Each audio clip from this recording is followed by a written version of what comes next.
LG NanoCell Nano 75, en este caso el tamaño de 50 pulgadas, el cual viene con panel VA y este es el modelo de este 2022. Recuerden que existe un modelo del año pasado 2021.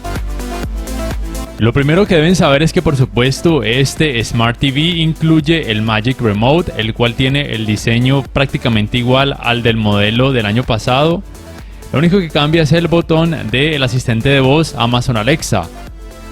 Lo otro es que en cuanto a las entradas, este televisor no soporta puertos HDMI 2.1, no se dejen engañar. No soporta los 120 Hz en 4K y tampoco soporta tecnologías de frecuencias de actualización variables. Los tres puertos HDMI que tiene son 2.0 y uno de ellos es compatible con canal de retorno de audio mejorado. La principal mejoría de este Nano 75 de este 2022 tiene que ver con que decrecieron la intensidad del efecto de pantalla sucia. Aunque aquí de pronto se nota más porque la cámara con la que estoy grabando lo exagera un poco, pero en la vida real no es tan notorio y no me parece tan molesto. Aún con este fondo gris me parece que puede pasar como algo casi que desapercibido. Y más aún al ver contenido de este tipo, ese efecto de pantalla sucia no me parece algo molesto. Repito, la cámara con la que grabo puede que lo exagere un poco a través del video, no sé por qué, pero la verdad es que en la vida real no es molesto como sí lo era con el Nano 75 del año pasado, 2021. Entonces recuerden, este modelo Nano 75 2022 mejoró considerablemente en cuanto al efecto de pantalla sucia, por lo menos en las versiones que vienen con panel VA. Recuerden que en LG los televisores LCD LED, NanoCell y no NanoCell en tamaños de 50, 60 y 70 pulgadas suelen venir con panel VA, como es el caso por ejemplo de este que les muestro, mientras que el resto de tamaños con panel ADS o IPS.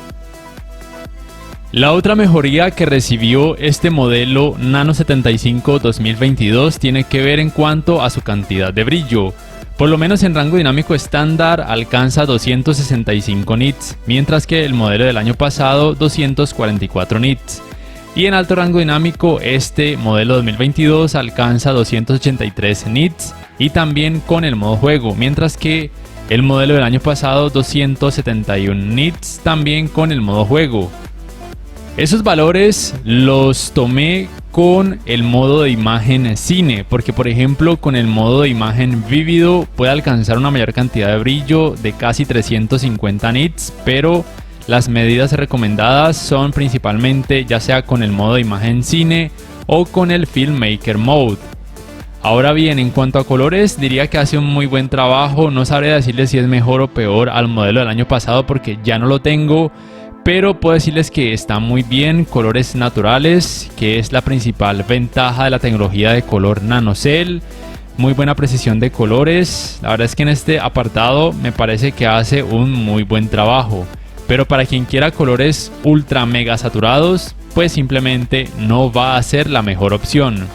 Y ya en cuanto a tecnologías de alto rango dinámico, soporta lo mismo que la versión del año pasado, HDR10 y también HLG. Pero no soporta ni Dolby Vision ni tampoco Dolby Vision para gaming. La versión del año pasado tampoco soportaba esas tecnologías. Y bueno, antes de continuar, les invito a que si el video les gusta, por favor le den clic al botón like, que además se suscriban a mi canal si aún no lo hacen, y que si pueden adquieran una membresía del canal para que accedan a beneficios extra y además de esa forma me apoyarían, y que activen la campanita de notificaciones para que puedan saber al instante cada vez que subo un nuevo video. El rendimiento en escenas oscuras me parece que es muy bueno, teniendo en cuenta que es un televisor de gama baja o de gama de entrada de la línea NanoCell de este 2022. Su tecnología de retroiluminación es LED directa, no soporta ni Full Array ni tampoco atenuación local. Su relación de contraste es de 4064:1, mejoró un poquito en comparación a la versión del año pasado. Repito, su rendimiento me parece que es bueno, o por lo menos muy decente. Recuerden que el resto de tamaños que tienen panel ADS o IPS muy probablemente en este tipo de escenas van a mostrar demasiado clouding y demasiados resplandores o sangrados de luz. Esa entonces sería la ventaja de este televisor con panel VA, la principal ventaja desde mi punto de vista. En cuanto al apartado gaming, por supuesto soporta esta Game Bar con este diseño renovado 2022. Se puede cambiar el color de esa Game Bar si así lo quieren. También están estos géneros de juego que con cada elección cambia un poco la calidad gráfica, lo cual me parece genial tener este tipo de variedad. También pueden optar por decrecer automáticamente la intensidad del brillo por si de pronto lo van a utilizar en una habitación con poco o nada de iluminación. Ahora les voy a mostrar entonces el resto de parámetros de esta Game Bar que ya muchos de ustedes conocen. Los géneros de juego incluyeron el género deportes, el del año pasado no tenía el género deportes, pero voy a dejarlo por efectos prácticos en el género de imagen estándar.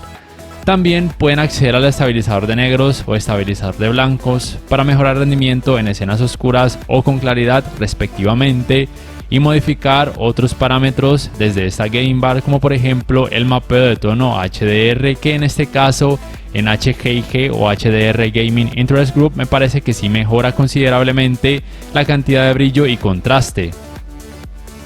En cuanto a sus tiempos de input lag, la verdad no los conozco y tampoco tengo un dispositivo que me permita medirlos, pero de acuerdo a la página de ratings.com, el modelo del año pasado del Nano 75 tenía en 4K a 60 Hz en rango dinámico estándar 10 milisegundos y en alto rango dinámico 9,8 milisegundos. Probablemente la versión de este año 2022 tenga tiempos de input lag similares o probablemente un poquito más bajos. Sea como sea, en la práctica me parece que se desempeña muy bien, no tengo quejas al respecto, puede ser suficiente aún para algunos gamers exigentes.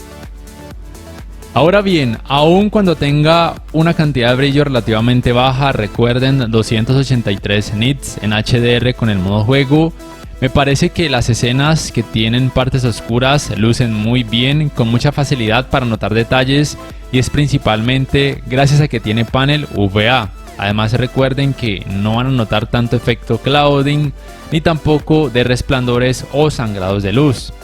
Y si bien ya saben que no soporta puertos HDMI 2.1, me parece que jugar a 60 o 50 Hz de frecuencia de actualización está más que bien para un gamer que sea promedio, por así decirlo, o que no sea exigente o que no tenga un ojo y cerebros ultra mega entrenados.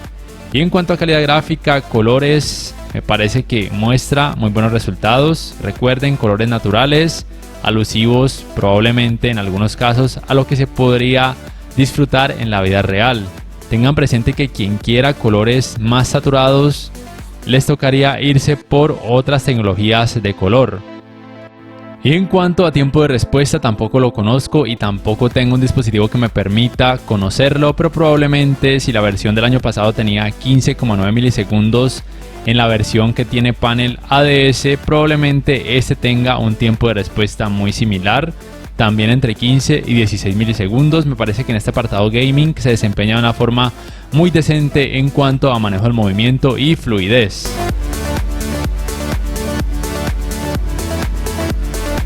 Pero en cuanto al manejo del movimiento, al observar por ejemplo contenido a través de aplicaciones como Netflix o en este caso YouTube, que es la que utilizo como ejemplo, no es tan bueno pero tampoco es terrible. Recuerden que cada televisor LG en cada modo de imagen tiene este parámetro que les voy a mostrar aquí en el parámetro claridad, conocido como TrueMotion.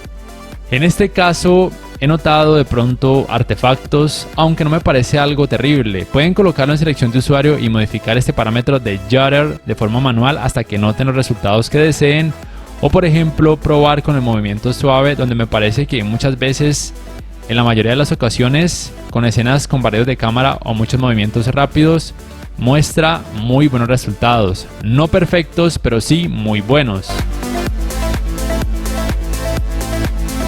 En cuanto al escalado de imagen, estoy utilizando el modo Filmmaker. El procesador de este televisor es el Alpha 5 de quinta generación. Me parece que es un trabajo muy decente.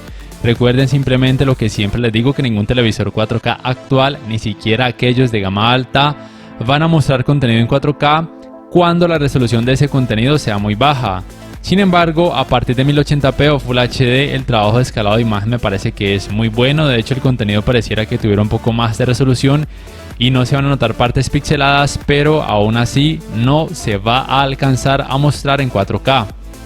Ya es a partir de 1440p donde el trabajo de escalado de imagen ahí sí va a hacer asemejar mucho los resultados a un 4K nativo, y por supuesto este televisor pueden reproducir contenido en 4K nativo tanto en rango dinámico estándar como en alto rango dinámico sin problemas.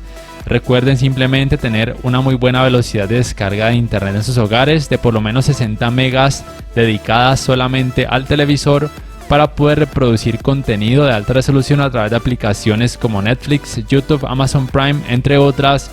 O de lo contrario, muy probablemente esas aplicaciones reducirían de forma automática la resolución de ese contenido para poder mejorar la fluidez.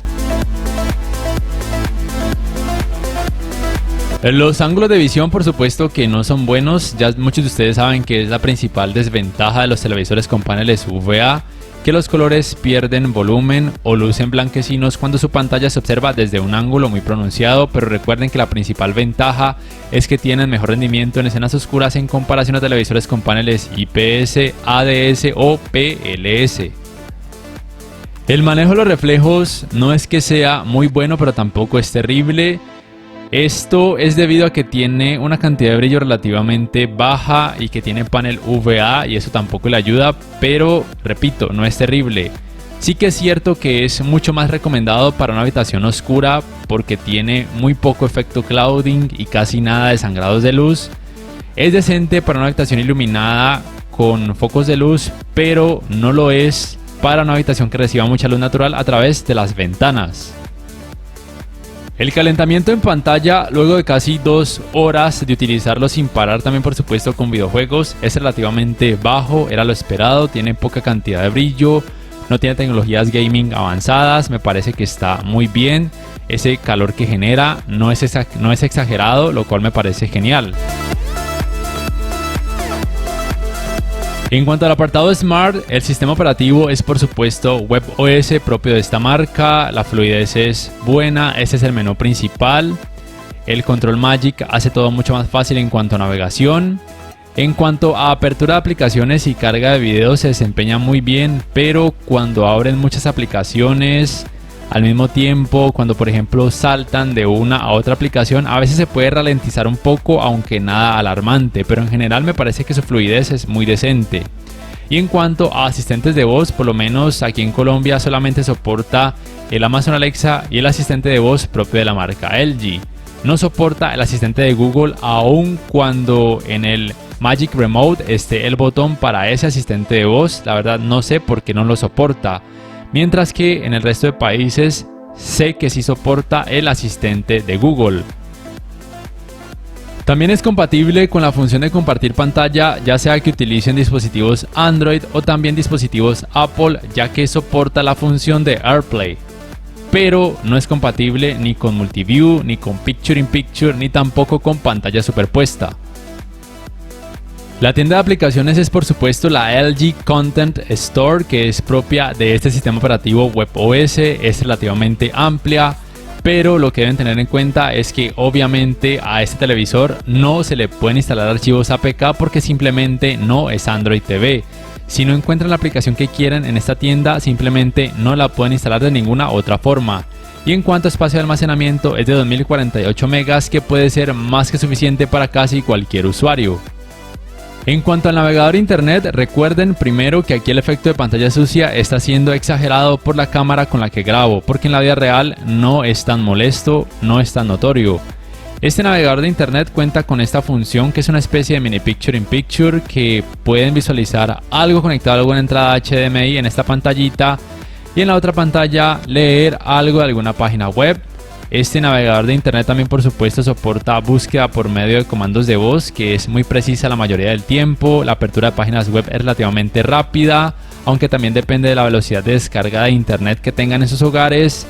Y también se puede reproducir contenido multimedia a través de distintas páginas web en caso de así requerirlo. Simplemente recuerden que en muchas de ellas podría aparecer publicidad. En cuanto a sonido, la potencia de este televisor es de 20 watts. En cuanto a tecnología, soporta Dolby Digital y también canal de retorno de audio mejorado, pero no soporta ni Dolby Atmos ni tampoco tecnologías DTS.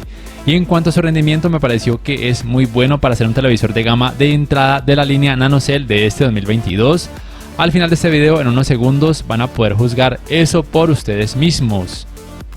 Y ya para terminar, si me preguntan si lo recomiendo o no, la verdad es que sí. A mí personalmente el sistema operativo WebOS es el que más me gusta. De ahí le sigue el sistema operativo Tizen de los Samsung. Y por último el sistema operativo Android TV o el Google TV, pero la verdad esos casi no me gustan. Entonces por sistema operativo sí lo recomiendo. La fluidez es muy decente. El Control Magic hace todo mucho más fácil, mucho más funcional. Tiene un muy buen rendimiento en escenas oscuras, pero recuerden, este tamaño de 50 pulgadas con panel VA. Si lo consiguen de 60 o 70 pulgadas también va a tener panel VA. Pero el resto de tamaños probablemente venga o con panel IPS o ADS con mucho efecto clouding y muchos sangrados de luz. Entonces esta versión con panel VA sí la recomiendo por todo lo mencionado, y en cuanto a colores se desempeña de una forma muy buena también. Y en el apartado gaming no hace un mal trabajo, de hecho me parece que es bueno. Y listo, no sé ustedes qué piensan acerca de este Smart TV, por favor déjenmelo saber en la caja de comentarios. ¿Lo comprarían? ¿Sí o no? ¿Y por qué? Si este video les ha gustado, les invito a que por favor le den clic al botón like, que además se suscriban a mi canal si aún no lo hacen, que si pueden adquieran una membresía del canal para que accedan a beneficios extra y además de esa forma me apoyarían, y que activen la campanita de notificaciones para que puedan saber al instante cada vez que subo un nuevo video. No siendo más, me despido, nos vemos en la próxima y les invito para que puedan juzgar el rendimiento del sistema de sonido de este televisor.